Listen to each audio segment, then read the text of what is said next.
अस्सलामुअलैकुम and good evening my dear brother and sisters. मैं उम्मीद करता हूं कि आप सब लोग खैरियत से होंगे। अच्छा दोस्तों, ये सवाल जो है ना सबसे ज़्यादा अक्सर बात की जाती है और पूछा जाता है कि जर्मनी में सबसे ज़्यादा नौकरियां किन शोबों में मिलती हैं। मैं उसके ऊपर बात करना चाहता हूं, ठीक है। लेकिन इससे भी ज़्यादा ज़रूरी बात जो इसी टॉपिक से रिलेटेड है कि आपके लिए जर्मन लैंग्वेज सीखना बहुत ज़रूरी है।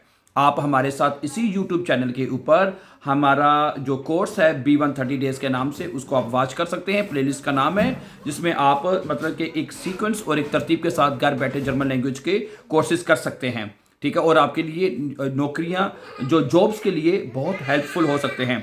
अब मैं आपके साथ बात करता हूं कि जो कि जर्मनी में किन किन शोबे में ज़्यादा नौकरियां मिलती हैं या मिल सकती हैं। वो कहता है कि अगर आप जर्मनी जाने का सोच रहे हैं और आपके जहन में सबसे पहला सवाल ये है कि जर्मनी में आखिर कौन सी नौकरियां जो है सबसे ज़्यादा मिलती हैं, कौन सी जॉब्स जो है वो सबसे ज़्यादा मिलती हैं, तो ये वीडियो आपके लिए बहुत इंपॉर्टेंट होने जा रही है। क्योंकि जर्मनी में हर नौकरी की डिमांड एक जैसी नहीं है। कुछ शोबे ऐसे हैं जहां कंपनियों को आज भी क्वालिफाइड वर्कर्स की ज़रूरत होती है, पढ़े लिखे वर्कर्स की ज़रूरत होती है। सबसे पहले बात करते हैं नर्सिंग और हेल्थ कैरियर की, जो है उसमें जो हेल्थ केयर का शोबा है उसमें बात कर लेते हैं। जर्मनी में नर्सिस, ठीक है, के शोबे में बहुत ज़्यादा यहाँ पे काम है और उसकी बहुत ज़्यादा यहाँ पे ज़रूरत भी है, ठीक है। इसलिए अगर आप जर्मनी में आना चाहते हैं और आप हाईली क्वालिफाइड हैं और आपकी जर्मन ज़ुबान अच्छी है और आप अपने मेडिकल के शोबे में मतलब कि महारत रखते हैं, तो आपके लिए जर्मनी में बहुत ज़्यादा अपॉर्चुनिटीज़ हो सकती हैं। फ़र्ज़ करें आप मेल नर्स हैं या फीमेल नर्स हैं, तो आपके लिए इस नर्सिंग के शोबे में काफ़ी ज़्यादा अपॉर्चुनिटीज़ हो सकती हैं। लेकिन यहाँ पे एक छोटी सी बात मैं ऐड करता जाऊँ कि नर्सिंग के शोबे में जो लैंग्वेज की डिमांड में वो कम अज़ कम बेस वाइज जो है वो चाहिए होता है। अच्छा, दूसरे नंबर पे आते हैं कंस्ट्रक्शन का जो काम होता है, जो, ठीक है। अगर आप इलेक्ट्रिशियन हैं, ठीक है, प्लम्बर हैं, मैकेनिक हैं, वेल्डिंग करना जानते हैं या और किसी टेक्निकल शोबे में अगर आप काम करते हैं, तो उसमें भी आपको जहाँ पे ज़्यादा अपॉर्चुनिटीज़ मिल सकती हैं, याद रखिएगा, ठीक है।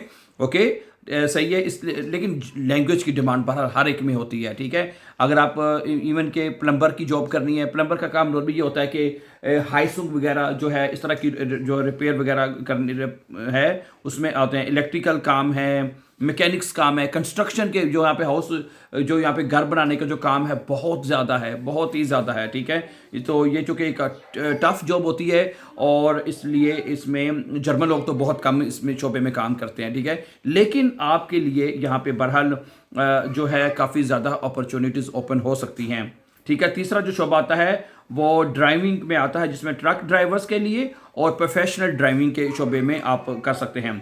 जर्मनी की इकोनॉमी में सामान एक जगह से दूसरी जगह पहुंचाने के लिए प्रोफेशनल ड्राइवर्स की ज़रूरत होती है और ठीक है, बुंदेसआगेट फॉर आर्बाइट ने भी प्रोफेशनल ड्राइवर्स को डिमांड वाले शोबे में शुमार किया जाता है, ठीक है।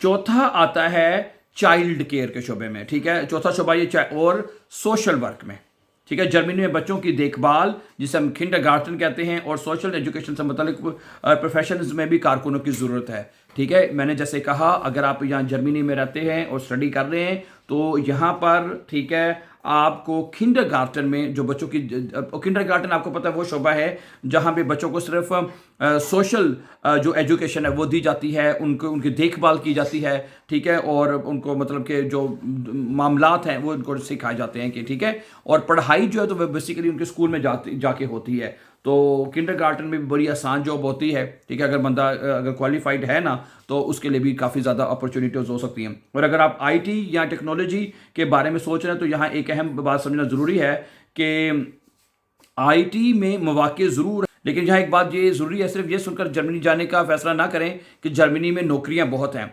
असल सवाल ये होता है कि आपके पास कौन सी क्वालिफिकेशन है। वही बात आ गई ना, क्वालिफिकेशन आपके पास होनी ज़रूरी है। अगर आप क्वालिफाइड हैं, हाईली क्वालिफाइड हैं, तो आपके लिए यहाँ पे जर्मनी में जॉब अपॉर्चुनिटीज़ बढ़ सकती हैं। आपका एक्सपीरियंस कितना है, आप जर्मन ज़ुबान कितनी जानते हैं, और आप की प्रोफेशन जर्मनी में डिमांड है या नहीं, ये बात भी मैटर करती है, सही है।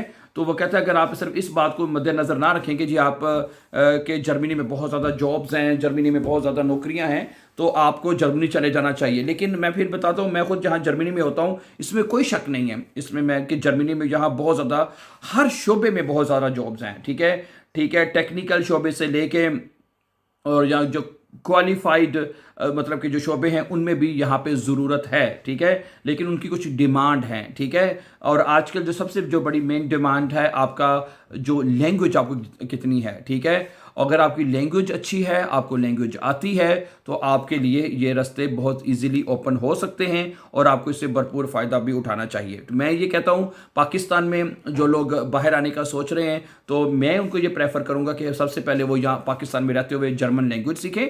ठीक है, और आजकल तो बहुत सारे प्लेटफॉर्म हैं जहाँ पे आप जर्मन लैंग्वेज सीख सकते हैं। पाकिस्तान में भी गोएटे इंस्टीट्यूट वगैरह हैं जहाँ पे आप जाके भी लैंग्वेज सीख सकते हैं। ठीक है, और जैसे मैंने बताया बहुत सारे मतलब जो लोग हैं वो यूट्यूब के ऊपर भी मतलब के लैंग्वेज सीख रहे हैं। जैसे कि हमारा चैनल आपके सामने ही है, और हमारे चैनल से बेशुमार लोगों ने मतलब कि खुद ही जर्मन लैंग्वेज सीखी है और वो मतलब B1 या आगे फर्दर बेस 5 के कोर्सेज कर लेते हैं। ठीक है, तो ये ज़रूरी है। ठीक है, क्योंकि जब आप अप्लाई करते हैं तो सबसे पहले जो जिस कंपनी में आपने अप्लाई करना है, तो वो सबसे पहले आपसे ये पूछते हैं कि आपकी लैंग्वेज का आपने कितनी सीख रखी है और उसका क्या लेवल है, तो फिर उसके बाद फिर आगे आप अप्लाई कर सकते हैं। ठीक है, तो सही है। अगर आप हमारे चैनल पर नए हैं और आप भी ईजी और फास्ट जर्मन सीखने का इरादा रखते हैं, ठीक है, तो आप इस चैनल को भी सब्सक्राइब कीजिए ताकि आने वाले जो लैंग्वेज के रिलेटेड लेसन हैं वो टाइमली आपको मिलते रहें। हमेशा खुश रहें, आबाद रहें।